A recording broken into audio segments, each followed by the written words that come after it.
Tervetuloa hyvät katsojat. Meillä on täällä tänään oikeasti erikoisvieras paikan päällä. Kaikki ihmettelee mikä ihmeen USA Armyn ylipäälikkö, mutta nyt se selviää teille kaikille. Meillä on täällä Brandon Summitt paikalla. Haluaisi kertoa lisää meille? Tervetuloa paikan päälle. Joo, Brandon on mun vanha ystävä ja ollaan tehty kaikkea bisneksiä aikanaan ja mukava mies, korkean taso. Eli Amerikassa on tällainen kuin Chief Warrant Officer, joka kääntyy Suomeen nyt vähän typerästi ylipäälikkö. Mutta niitä on 5 tasoa ja Brandon on 3. 4. ensi vuonna, eli johtajamiehiä armeijassa. Welcome Brandon, welcome. Hey. So, you had some questionnaires and stuff? Yeah. This is gonna. Tää on kokonaan englanniksi tää. Yeah. I translate it so people understand. But I want to ask, how did you join military in the first place? I joined when I was actually in high school because I needed a way to go to college, and it was a way to pay for college. So I spoke to the Air Force, the Marines, and the Army, and at the time I was really big into working on cars, and the Army offered me a job to work on aircraft as a mechanic. So that was the job that I took, would be an aircraft mechanic. So can you explain us a little about this? How do you get to be a Chief Warrant Officer compared if you're a Marine or a Air Force or so? Well, it's a position that's supposed to be someone who's an expert at doing their job. So for me, I was enlisted as a aircraft mechanic. I worked on Chinooks and Kiowas, and eventually you work your way to a point where they say, hey, you want to go to flight school. So then I became a pilot, and after I was a pilot for a while, that rank is the warrant officer rank. And then your promotions are based on how long you've been in the military. Okay, and your rank is 3rd now, number 3. Yeah, so I'm a Chief Warrant Officer 3. It goes from 1 to 5. So once I make 5, that's where I'm topped out. So what will you command then if you're at 5? Normally you don't. Well, there's very few 5 positions, and they're usually what they call like the command chief warrant officers. You're basically in charge of all the warrant officers only. You're not in charge of like all the other enlisted people and troops and things like. Your job is to help other warrant officers in their career path. From warrant officer 1 to warrant officer 4, it's your job to do your job. Like my job is to be a pilot. So from 1 to 4, I will just be a pilot, and I'm not in like charge of people per se. I am, but it's not my job. Like a captain or a major would be in charge of leading them. It's my job to advise the commander on how to do his job, because I've been doing it way longer than he has.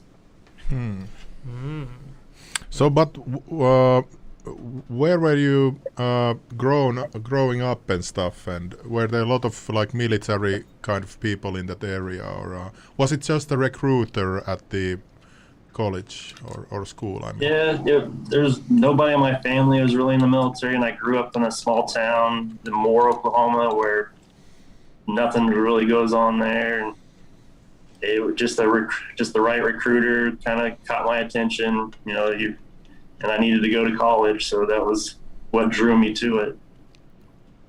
So I wanted to go to college. How does the deal work? You enlist to military and they pay for your college if you... how does it work? I don't understand. But it depends on, all the branches do something different. So the way the Army worked at the time is and it changes all the time too on what kind of like bonus that they give you when you sign up. So if you go in and you sign a contract saying I'll stay in the Army for say 6 years, they're like, okay, so now you sign this contract, you're going to do this for 6 years, and we're going to pay your tuition for whatever college, 4-year college that you want to go to. And we'll also give you this stipend paycheck a month to help you go to school so you don't have to work, and then while you're also doing your military stuff. Okay. So in the United States, you don't sort of have a call of duty like we have here. We have to go to the army. No, it's all, the U.S. is all voluntary right now. Everybody who's in the military volunteered to do it, and like nobody's forced to do it. But most of them are because of the pay, right? For the money. Some, I mean, when you're lower enlisted, like the lower E1 to E4 ranks, you don't make very much money. But they also supply them with a place to stay, food, like all that stuff is paid for. So all they really got to do with their money is have fun with it. You know, whatever you do with your money when you're younger, you know, and invest it, buy your cars, buy your clothes, your entertainment, you know, whatever they do. But so, you know, yeah, they don't make a whole lot of money when you're first in the military, and then when you work your way up to where I'm at or above, you actually do make pretty good money. I have seen a documentary about army recruiters. They are very aggressive with it. They also like, it looks like they are brainwashing to recruit people to army. Is that true or not? I've seen they will almost tell you anything sometimes. they're like used car salesmen. They will tell you everything you want to hear to try to get you to join the military. I mean, and some people fall for it right away. Some don't, you know? Yeah. We kind of talk bad about recruiters because I always feel like they're evil. They're doing like an evil job sometimes. Yeah. So have you been to any war zones? I just got back from Iraq in the end of 2018, so I spent a year in Iraq and Kuwait and that part of the world.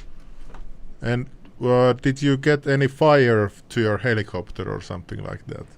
Not that I know of. At the time that I was going through, it kind of calmed down pretty good. So we didn't get rocketed or anything at the time that I was there. But as soon as I left, the base I was at got tons of rockets, and there was all kinds of videos where they see the C-Rams like shooting them down. And I just got lucky, and literally the month after I left is when they started getting hit again. So I was super lucky that year that I was there. So who are shooting the rockets? The Iranians or the insurgents or? Yeah, I think at that time, I think it was the Iranians. I don't know if you saw on the news where they were shooting into Iraq. Yeah, the missiles that were coming in. Oh, so it was your base? That was the base that I was at. I'm sorry. He's Iranian.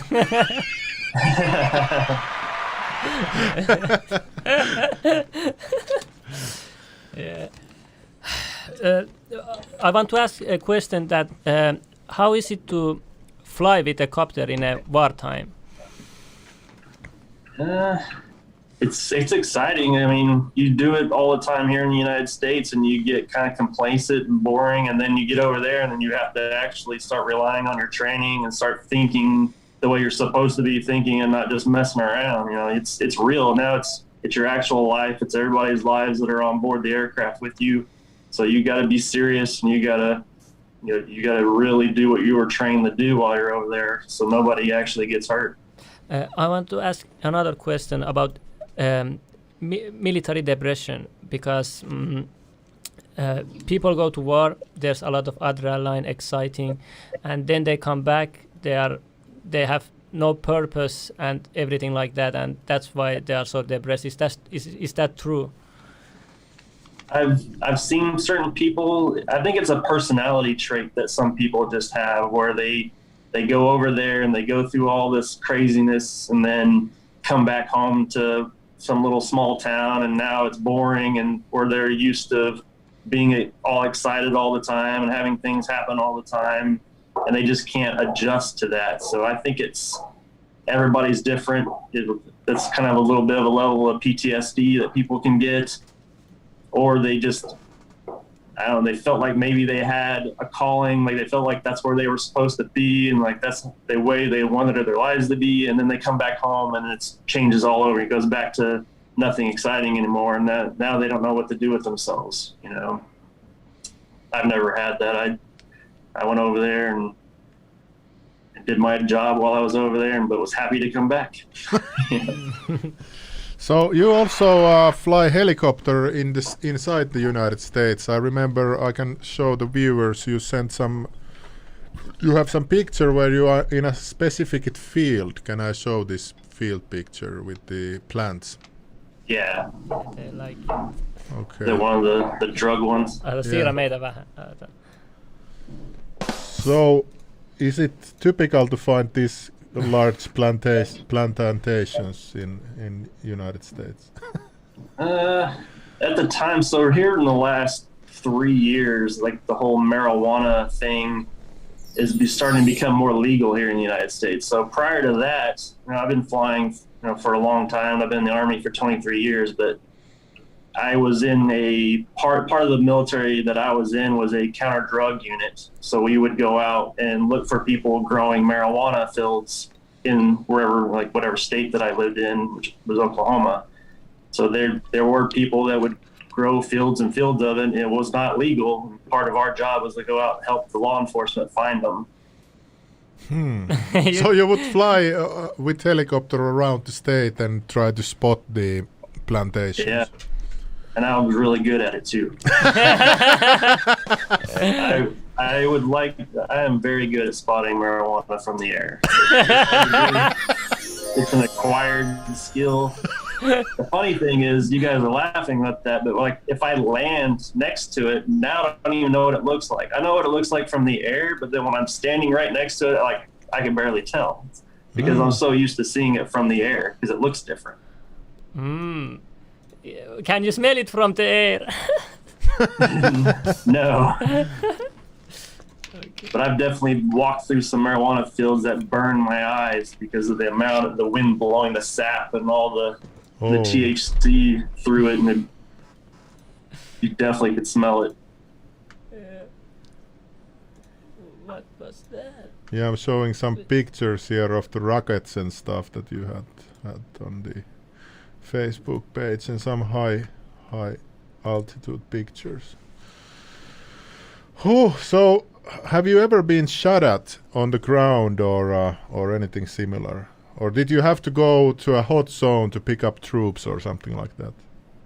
Yeah, we would fly into an embassy that was there in Baghdad a lot, and that place gets shot at a lot. So we'd land there and pick up passengers that needed to be moved somewhere, or some colonel or general that needed to be taken somewhere else, and that's pretty much the safest way to transport anybody was by the Blackhawks that we were flying instead of ground transportation. So there is picture that says ATC and has some Arabic text. What location was this? Was this on 2018 in Iraq or? That was in like Camp Taji in Iraq, so just north of Baghdad is where that was. I think that's where that was. Okay. And here's you with uniform. Yeah, the uniform looks cool. Yeah. I wanted to ask about the private military. Oh, yeah. Yeah, so I asked in off-air about the private military, and you said that the pay is really high in there. So that's how they recruit army people there. But can you tell us exactly how it works, the private military system? It's not really private military, so you're kind of saying a little bit wrong. It's a business. They're contractors. It's a whole It's a company who does work for the military. So the military will pay whatever the name is. That there's so many names of them now, but they win a government contract and to do a job, whatever that job is, and it pays very well. So for people like me, as say I'm a pilot, so if they came to me and say, "Hey, will you come fly for us?" they would offer me almost triple what my pay is to go do it, but because it's in a war zone and it's in a terrible place to stay, and they don't offer it for long term either. It's usually for like maybe a year, sometimes they'll extend it a 2 years. And so you'll sign a contract saying they're going to pay me this amount of money to do this job for that amount of time.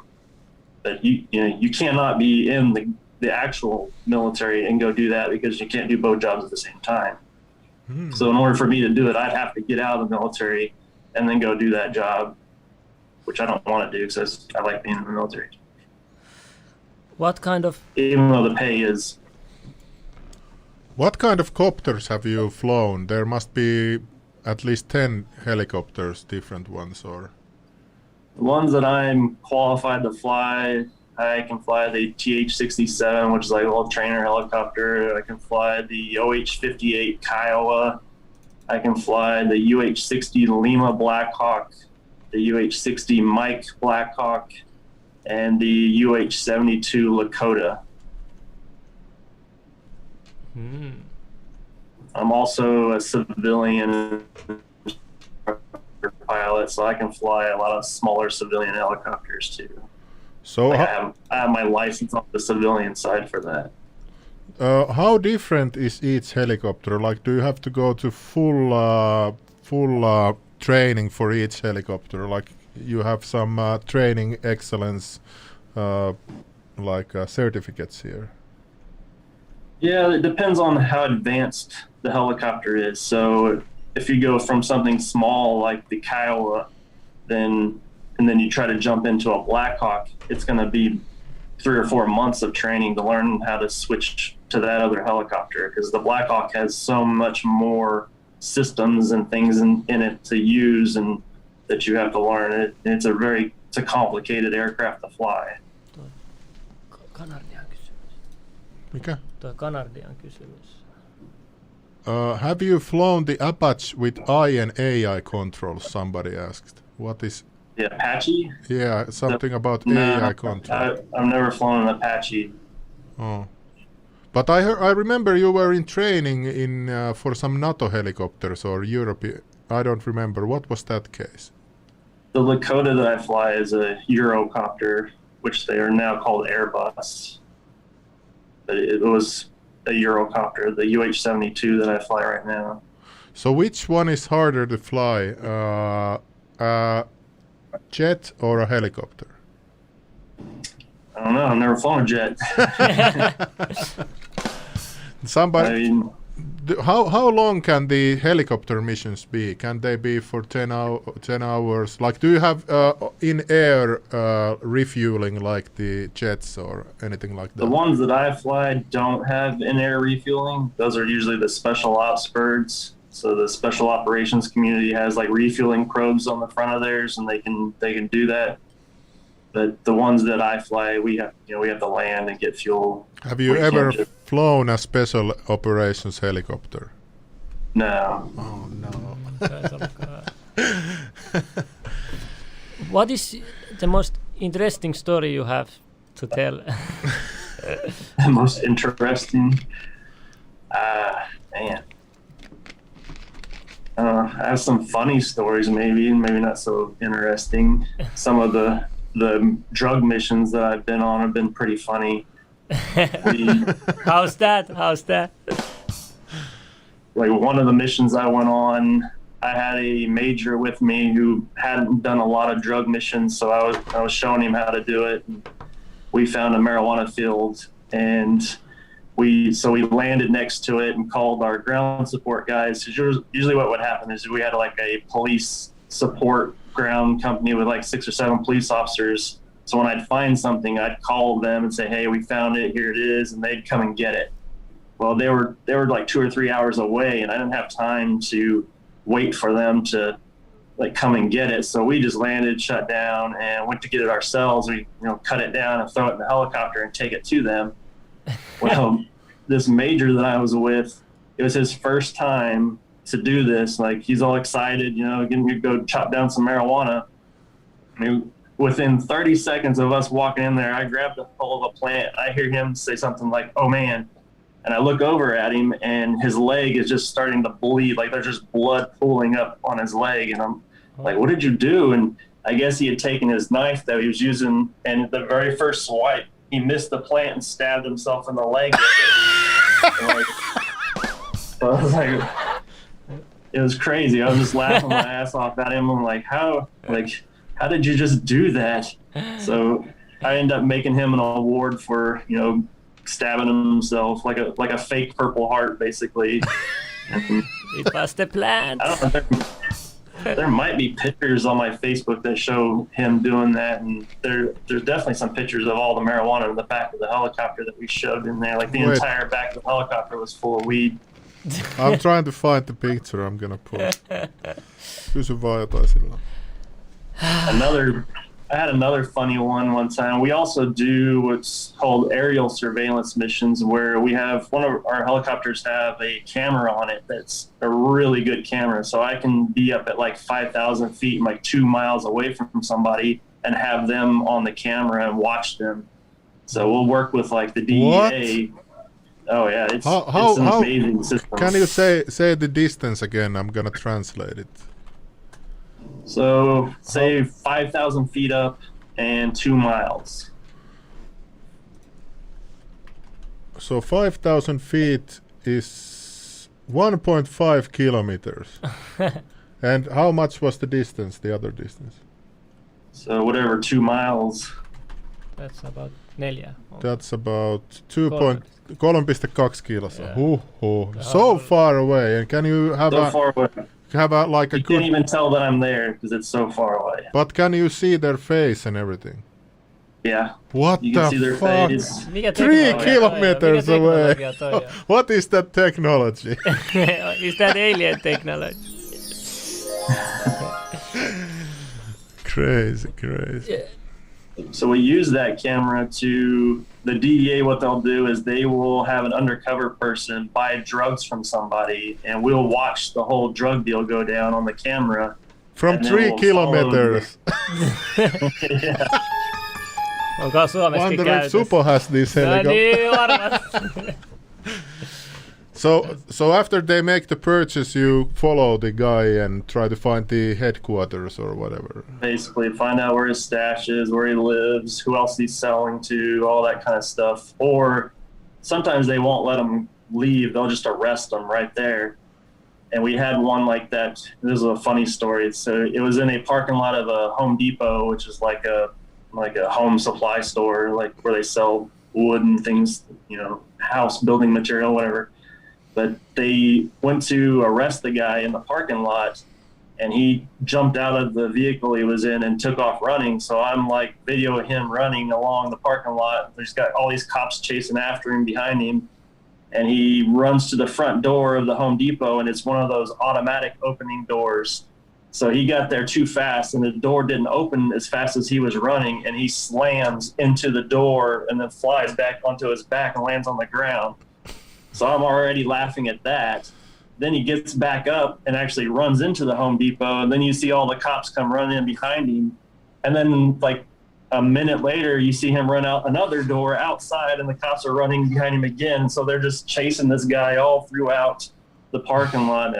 It was just hilarious, especially when he slammed into that door. But they ended up getting him, obviously.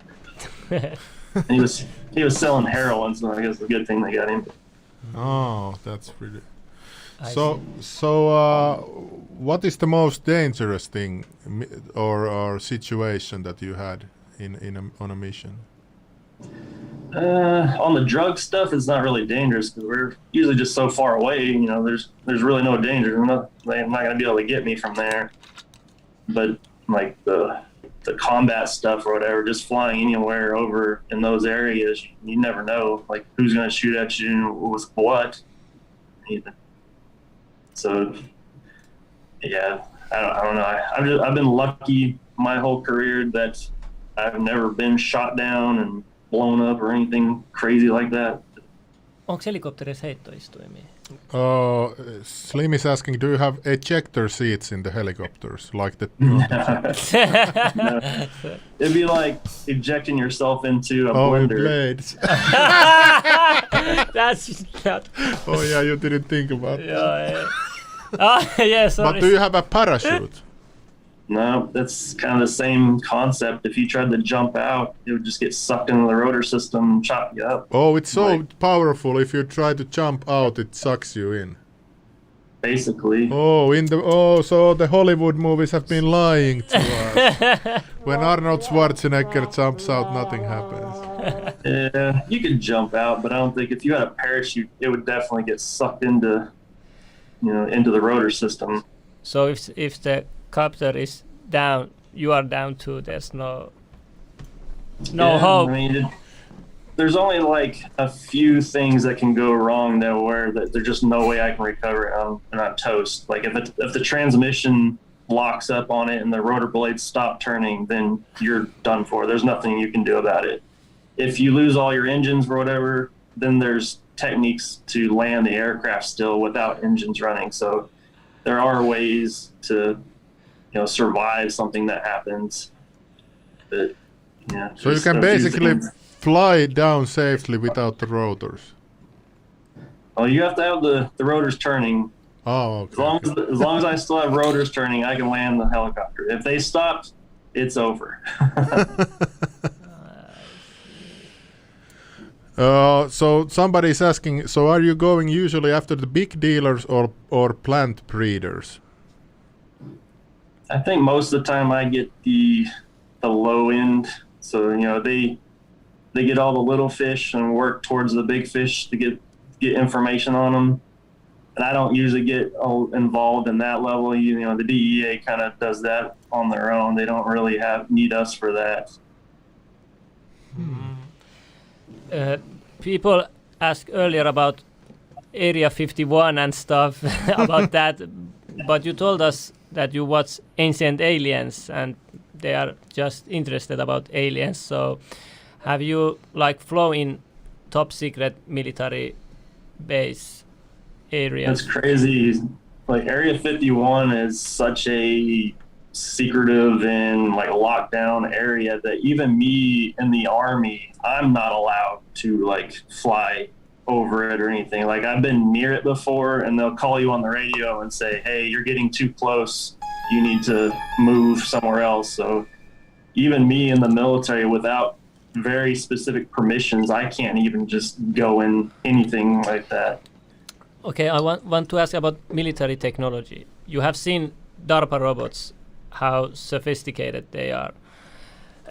What do you think is going to happen in near future with the technology and army military? What kind of new stuff is going to come out? Yeah, the camera you talk about, that kind of technology. Oh, I guarantee you we'll get a better camera. Maybe within the next 10 years we'll have a much nicer camera. They're already giving us other stuff that's a little bit better for radio, so that we can talk further and on more encrypted type stuff so that nobody else can hear us talking on the radio. I don't know about all the other swoopy special ops stuff because I'm not in special ops, so I don't know what kind of cool stuff they're getting. How about remote control helicopters? There are drones already. Yeah. Do you think? Yeah, I think they will use those a lot more for reconnaissance and maybe even actually attacking people like they do the Predators and the other drones like that. I don't see them putting people in a drone helicopter for a long time. I mean, there's a lot of responsibility. So if one of those crashed and killed people, that'd be really bad. So I don't see that happening anytime soon. So helicopter is so complex that it needs the human pilot inside the cockpit, sort of. It doesn't. I mean, they obviously are flying them drone now, but I think if you put passengers in it, they don't trust it. They want a human pilot to fly human passengers. Yeah, it could be a little bit. Oh, Igor is gonna fly you. He's in the base. Yeah, it'd be like if you're jumping on an airplane to go to another country and the whole thing was flown by robots. Would you trust that, or would you want an actual human pilot up there flying you? Well, people are trusting Tesla autopilot, so I don't know. So do you have any automatics in the helicopter? Can you press something like a fly forward for 1 kilometer or something like that? Oh yeah. So depending on which helicopter it is, they have autopilot systems on them, and you can go in and program the autopilot to take you wherever it is you want to go, and just let go and sit back and read a magazine or something, and it'll fly you all the way there. Oho. That's crazy. Some of them, even like the Blackhawks, have the ability to hover without you even touching a button, and you can push a button and it'll just hover. You don't even have to fly it. I mean, they're very advanced now. So a lot of progress since old times. I remember the Russians had the scary big helicopter. Does United States have anything like that? In the Rambo movies, they had the massive flying fortress of sorts. Yeah, the Marines have a really big one. It's called a CH-53 Sea Stallion. It is huge. The Army has the Chinook helicopter, which has the 2 rotor systems that turn. So is it CH-53D Sea Stallion? Yeah, those things are huge. Okay, I'm gonna show the viewers here. Oh yeah.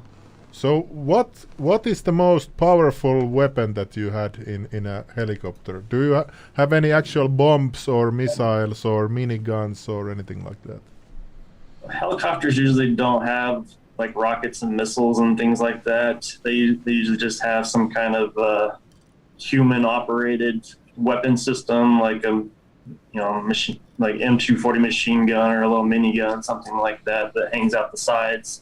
And then they have door gunners, which are crew chiefs or like mechanics that have been trained how to fire those guns. So then they sit there and wait for somebody to shoot at us so then they can shoot back. So you have been flying with guns blazing in Warzone? We have, and sometimes it's not sometimes somebody thinks we're being shot at, so they just return fire just to make sure to kind of defer it. You know what I mean? Like, if somebody's shooting at you and you shoot back at them, they usually stop shooting at you, especially when you're shooting at them with something a lot more powerful than whatever it is they have. So what kind of NTR guns did the insurgents have? Was it just rifles or IT cannons or like air defense cannons? Or it's all the typical stuff you see on the news, AK-47s and crappy RPGs and technical little machine guns that they mount on some crappy truck or something, It's all the stuff that you've seen in movies, that's what they have. Sounds a bit risky to shoot a high-tech helicopter. Oh, and I remember when I was a child, I heard this rumor that you shouldn't point laser pens at military helicopters. Is that accurate? Oh, yeah. That happened to me a few times in Iraq too, especially around Baghdad. People would just laze you, and it can actually hurt your eyes. So it's an actual threat to us as a person. Having a green laser fry your eyeball just because somebody's down there trying to mess with you, and we're not allowed to shoot at them for that. So we just kind of, I don't know, maybe they are allowed to shoot. I never shot back for that. We just kind of turned the helicopter so that it wasn't hitting me. It happened to me a lot also down on the Texas border. So one of the other jobs I've done is patrol the border to catch illegals that are crossing from Mexico into the United States. And there were a lot of people on the Mexico side that would use lasers to try to get us to go away because, they didn't want us there. So they just sit there and shine the laser at you a whole lot, try to get you to go away. And then what I would do, because we couldn't shoot at those people, we would we have a really big spotlight, like on the helicopter, like you see in movies, like the cops have like the ghetto bird spotlight. We have one of those, and I turn that sucker on and aim it at them and blind them with it. So that's how you counter it. Yeah, that's all bigger I can do. So there's never. Oh, here somebody is asking, has he ever extracted personnel from a hot zone? If so, has he had ever tell the ground troops that the LC is too hot for extraction? No, I did that's a medevac job. So those guys go into those. Oh, okay. I flew air assault missions, which were the opposite. So I would put troops in and leave, and then other people would extract. So do you deploy them by going down, or do they use the ropes, or? Both. I've done both. I've flown in and had them rappel into something. Like if it was on top of a building, they would rappel down on top of the building. But most of the time, you just land on the ground and let them run out. Tätä nyt kaikki mitä leffoissa on, se on helikopteri. So this is everything like in the movies, sort of. Yeah, I mean... Is there like anything that's not accurate in the movies? Yeah, about helicopters. Probably like everything you've seen. Anytime I've seen Tom Cruise flying a helicopter, I'm just like shaking my head like, oh my God, this is so dumb. Or, oh no, my favorite one, you know, in the movie where The Rock is flying a helicopter and he like tilts the rotor blade through like a valley, and then he's on a hoist and he hoists himself down to rescue some person who's like injured, and he's like letting the helicopter fly itself, and he's hoisting himself down to grab like the injured person. Like, that's crap. So autopilot cannot fly sideways. Whatever he did, that was total movie craziness. Like, or even like just like Tom Cruise, like he just can jump in a helicopter and fly it, even though he's never flown one before. Like, no, it's not. That's not happening. What do you your approx like? How long does it take to learn to fly your first helicopter? Like with like without being afraid, you know, like first when you're driving a car, you are afraid all the time. And how long does it take with the helicopter to get rid of that? Like, I think that's also a personality thing. So flight school takes you about a year to go through, and that you learn 2 helicopters when you go through flight school. You learn a little trainer helicopter at first, and then they put you in something more advanced like a Black Hawk or a Chinook or Apache, something like that. And then you go to your home unit when you get done. And I think even at that point, you still suck. You're still not a great pilot. You're still not confident. You know, you have to fly with other people who are confident, who are instructors and know what they're doing to build up the amount of hours to get yourself comfortable. I remember my first time when I got home, and they'd finally signed me off to go fly by myself. And I went to the colonel. I'm like, hey, I just got signed off. I'm really excited. I want to go take this helicopter out and just do about an hour and a half ring around the city, you know, just go look at some stuff. Had the doors off the helicopter, so it was just open air. And I get out there and I'm flying for about an hour, and I'm just really loving it. I'm feeling great. And like, I got some music in my headphones, so I'm rocking out, you know, flying, just loving life. And I like a burst of air, like a micro burst, hit the side of the helicopter at about this time, and I had a really loose grip on the control that was super comfortable with what I was doing, and it shook the controls out of my hands because it hit the helicopter so hard. It almost made me like piss myself. I was so scared, like at that moment. I mean, it scared the crap out of me, and my heart was going to jump out of my chest. And at that point is when I realized, like, I'm up here by myself right now, and I don't have the person next to me to help me. Like, it's just me. So I had scared the crap out of myself on that one. I immediately just turned around and went back, and when I landed, the boss comes up to me and he's like, thought you're going to be out for like another hour. And I was like, oh, no, like something like Huomattava tilanne, kyllä. I want to ask one question. How high can a copter fly? Has to do with oxygen, really. So the human body can only be at certain altitudes without pressurized cabin. So you can fly the helicopter up to 10,000, 14,000 feet. But once you get above 10,000 feet, you start suffering things called hypoxia. So you have to have oxygen. So if you don't have oxygen, you really don't go above 10,000 feet. So it's not that much so compared to airplanes. 3 to 4 kilometers high, yes, in Finnish terms. So we have rules to keep you from getting too hypoxic. So when you get to 10,000 feet and above, you can only be above there for so many hours. Then you get above 12,000 feet, you can only be there for like 30 minutes. So that, because your brain starts suffering from lack of oxygen when you're at those altitudes, and then you can't, control the aircraft very well. Don't you have like a mask or something that you can breathe? No, none of our helicopters have oxygen. There are systems like that when you're going to fly like in Afghanistan or somewhere that's super high to get over the mountains. We bring an oxygen bottle that has little things that go in your nose that give you oxygen, but 98% of the rest of the time, you're not flying at those altitudes, so you don't have the oxygen with you. Okay, how fast can you travel with helicopter? So obviously it depends on the helicopter. It's like a car, right? Some cars are faster than others. Like the fastest? Like the Black Hawk will probably do about 180 miles an hour. I don't know what that translates to you guys. Let's see. 300 kilometriä tunnissa. Okay. That's very fast. How about your copter? The Lakota that I fly only does about 120. 120. It's not really made for speed. It's made for doing the mission that it does. Okay. How about like the first aid copters? Are they like Mediheli we have here?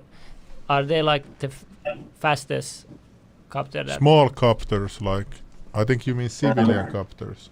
The Mediheli. Yeah, medical helicopters or whatever.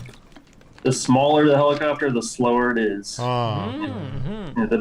Actually, it's the opposite when you think. Like the Chinooks and the C-7, those big helicopters are faster than the smaller ones because the rotor system is so much more powerful and it can push them faster. Never mind. The little medical helicopters that rescue you, like when you crash your car and all that, they do 110 to 120. They're not super fast. Okay, kysy nyt toi John Smithin.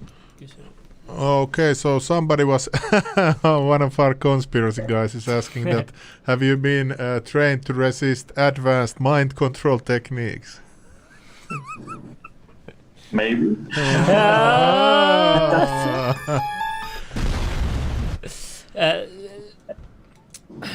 How about breathing techniques? Do they give you lesson about that stuff? Like staying calm maybe and yeah, you get some training like that to help you stay calm, how to resist being interrogated maybe, something like that. Like obviously everybody in the middle, not everybody, but people who are they call it a high risk of being captured. So if you're in certain jobs where like you fly helicopters and you could crash somewhere and be captured, you get extra training on those like techniques and how to resist and survive and things like that. I'm not allowed to talk about what those are, but Okay. Okay, and then people ask about the Earth curvature all the time. So. What do you think about that? Do you the see Earth is round. The Earth is round. And you can see it when you're up in the air. It's your windows. It's your window. It's the window. The window is curved, not. It's the window. It's the curve. I don't have doors on the helicopter, so there's no window. Yeah, we joke about it every time. So we have like 10 more minutes time. Was there any other? I had some questions, but now I forgot. Do you have some? Yeah, I asked all the important things I had. Like, have you been ever allowed to fly on a secret over secret base or to a secret base or anything like that? Yeah, but I had to get a lot of special permission to do it. I mean, and I had to have a reason for doing it. They can't just go and do it just because I want to. And also, have you been dropping off like special operation guys with your helicopter also? No, those guys have there's a whole other special operations, like helicopter people who do that. I mean, you seen like the movie Black Hawk Down? Yeah. Those guys are the ones. There's a very unique company in the military that does it. They're called the 160th. Okay, but could you also go there now in this now on your career, or is it? Do you have to go there from the beginning? They recruit all the time, and you've got to be super smart, super like. They don't take anybody. Like, you've got to be really good at your job for them to take you, and they test you and quiz you, and they check your personality. I mean, it's a very difficult thing to get into. Sounds and like it's very tasking on your life too, because they're constantly doing those types of missions where it's hard to have a family life or hard to have a regular life outside of the military when you are doing that job. Yes, so you could die on every mission, sort of. No. Then somebody said, how about pyramid-shaped UFOs that have been spotted near Navy or something? Now there was some new magazine article by Pentagon about some UFOs. But I think you said you never saw any weird flying things. I mean, I would love to. That would be awesome. I want to believe that there's aliens out there. People are asking, have you ever met any Finnish people in the United States, and how were they? I never have. You're like the only one that I ever talked to. Yeah, probably you would think that Finland doesn't exist. There's this conspiracy about that as well. So there was people that I know are just infatuated with you, as you guys act like your people are with the Army. Like, when I tell them about the things that you do, they're amazed by it, and like all your rap stuff and. So somebody asked, can you drop a helicopter by handguns, or can you shoot it down with a clip with the AK if it's? Yeah, if you hit the right spot, yeah, you can take one down with a handgun. If you hit the pilot, you're gonna take it down. I mean. So, but if somebody shoots the pilot, can the other guy still rescue the helicopter? If there's other controls on both sides. Oh, okay. What do you think? I have one question about the Kobe accident, Kobe Bryant. Do you have any opinion what really happened with the accident? Just opinion-wise, what I believe happened, and it's something that we talk about a lot in the military, because we're always, about once a year, we'll stop flying and we'll sit down and talk about things that can cause accidents. And one of those things is like overconfidence and complacency. And so I believe the guy was a little more overconfident than what his abilities were to fly in the type of weather and the conditions that he was in. I also believe that he was under a lot of pressure to complete that mission that he was given, to where he put himself in a situation that he wasn't able to actually control. So it's definitely his fault, but at the same time, you can always blame the pilot, that he probably had so much pressure to do that and to get them where they wanted to go, because they're so famous, and the company he's working for could probably fire him if he didn't do it. So the guy probably was very pressured to go do that flight, and then got himself into what we kind of call like spatial disorientation, to where he got in the clouds and got into where his body couldn't tell. Like, when you fly in the clouds, your body can deceive you and make you believe that up is down and down is up. And you can accidentally flip the helicopter upside down, thinking that it's the other way around. Oh my God. It happens all the time. That's how a lot of helicopters crash, is because guys, they get spatial disorientation, and it messes your brain, and your body are telling you two opposite things, and you end up crashing the helicopter because you couldn't figure it out. But don't you have some warning system, like, hello guy, your helicopter is upside down, or something like that? I think by the time it's upside down, you're already crashed. But that's really interesting. I didn't even consider that. Neither did I. Yeah, that was totally new. Yeah, that's part of your training when you're learning to fly a helicopter. They tell you to trust your instruments, which is all your gauges that are in front of you. And if your mind is telling you, oh my God, we're turning left and I feel like we're sinking, then you look up at your instruments and they say, no, you're straight and level, but you end up yanking it over, thinking you are the other way. And then you end up putting the helicopter in a position that you can't recover from. It eats itself or, flies into the side of a mountain or whatever.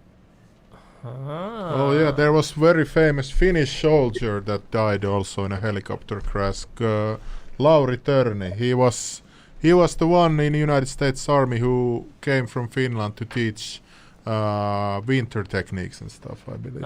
And he died in Vietnam in some helicopter crash to some mountain. So yeah, it's a bit dangerous stuff. But Even with the advanced systems, like I talked about, like the Black Hawk can hover itself. The helicopter the Kobe Bryant guy was flying was very advanced. It had all the bells and whistles on that thing. But there are certain parameters that, like the helicopter has to be at certain air speeds and be at certain level type conditions to engage autopilot things. So if you get the helicopter and it's what we call an unusual attitude, where you're already doing something weird and you're super slow and you try to turn on those systems, the systems need the airspeed and the helicopter moving in order to actually work. And so you could just be so messed up, you try to turn things on and it won't even be able to fix it for you. And, it'll still crash. Helicopters are a lot different than airplanes. Airplanes want to fly. They're made to fly even with the engines turned off. Helicopters, it's even like scientifically, it's hard for them to even explain how they fly because they're like a bumblebee. Like science or mathematics can literally not prove how a helicopter is actually flying just because of how complicated it is. People say it was Larry Thorne. Yeah, Larry Thorne was the guy called Lauri Törni. Yes. Someone asked, can you do barrel roll with helicopter? Some helicopters can do barrel rolls. Have you done the it? Red Bull helicopter can. Have you done it? No, mine can't do one. I don't have the fuel systems. It'll run itself out of fuel if you go upside down. Oh. It's just like in your car. It's got a fuel pump inside of it. And if the fuel goes to the other side, now there's nothing sucking into the pump. I didn't know about that either. Okay.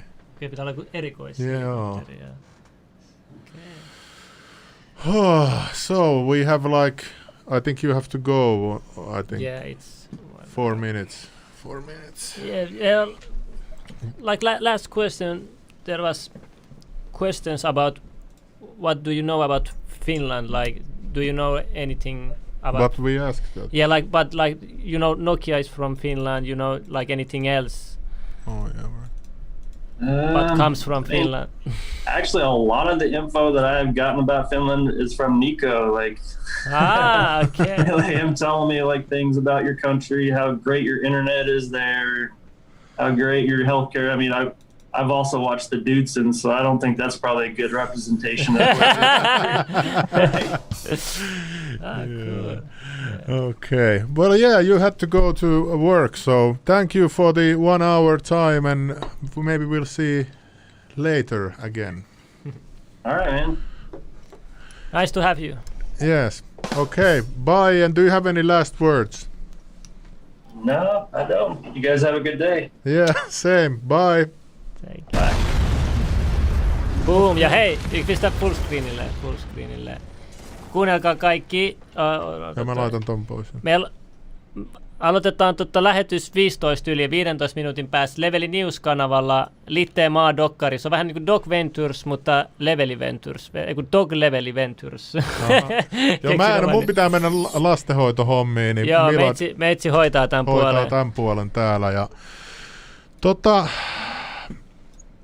joo, pitää katsoa, jos tuolta saisi muitakin sitten tuolta militaarista. Olisi ihan kiva kuulla. Nytkin on niin paljon uutta tietoa, että en mä tiennyt noita helikopterijuttuja eikä mitään. En mäkään. Ja vaikka mä luulen, että mua ei niinku sillä tavalla kiinnostaisi, ne oli oikeasti aika kiinnostavia juttuja. Mä sain itse vastauksen, mä katson tutkinut sitä O'Brien salaliittoteoriaa siitä helikopterista. Niin mitä toi sanoi siitä, että se ei ole kokonaan se kuskin vika ja että sä voit tuntea itsesi, että sä oot ihan eri ylösalasi eri suunnissa, vaikka se ei ole. Niin, ja sun pitäisi luottaa enemmän niihin laitteisiin, eikä sun ittees, niin kuin yleensä sanotaan. Ja ne on tosi mielenkiintoisia juttuja kyllä. Kyllä se nyt pistää vähän miettiä uudestaan noita helikopterijuttuja. Kyllä. Mut joo, ei mitään. Pistetään tää tästä ja äijä pääsee seuraavan pariin, niin kerkeät laittaa kaikki jutut. Kiitos kaikille ja pistäkää yläpeukkuun, kyllä te tiedätte oman.